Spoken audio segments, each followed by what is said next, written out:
Olá, tudo bom? Eu me chamo Vânia Brandão, curso bacharelado em Administração Pública pela Universidade Federal do Piauí e hoje eu vou falar para vocês um pouquinho sobre ciclos de políticas públicas. Componentes do grupo são Neilane, Vânia, Janaína, Matheus, Antônio Júnior e Valéria. Cada um dos meus colegas vão falar um pouquinho sobre cada um do processo de políticas públicas, ou ciclo ou processo de políticas públicas, que são a identificação do problema, a formação da agenda de políticas públicas, a formulação da política, tomada de decisão, a implementação e a avaliação. Eu vou falar para vocês um pouquinho sobre a identificação do problema. A definição de um problema ela depende essencialmente do modo como os decisores e a sociedade compreendem uma determinada questão, certo? Dessa definição, por sua vez, ela depende do modo como o problema será discutido e as soluções que serão apresentadas, considerando que os fatos não falam por si mesmos, mas que dependem de interpretação, e que essas interpretações elas podem ser diversas, competitivas e conflitantes. Aí temos aí um momento de grande efervescência política. Segundo a corrente chamada pluralista da ciência política, Dow, em 2001, as políticas públicas resultam da competição livre entre ideias e interesses dos diferentes grupos sociais.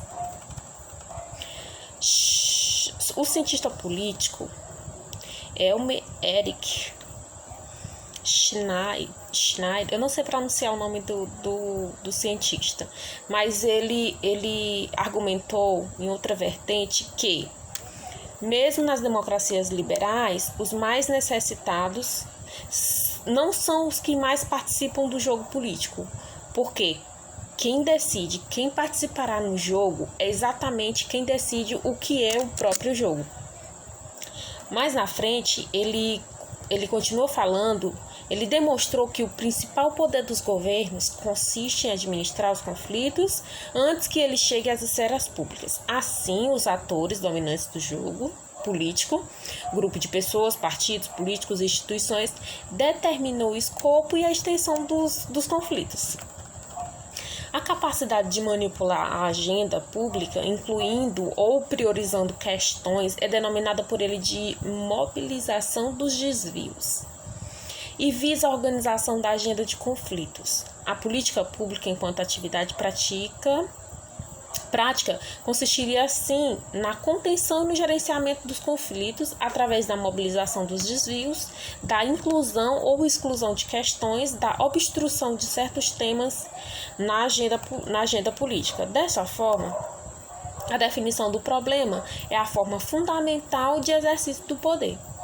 E a definição das alternativas para enfrentá-lo seria o supremo instrumento do poder, isso segundo Emer.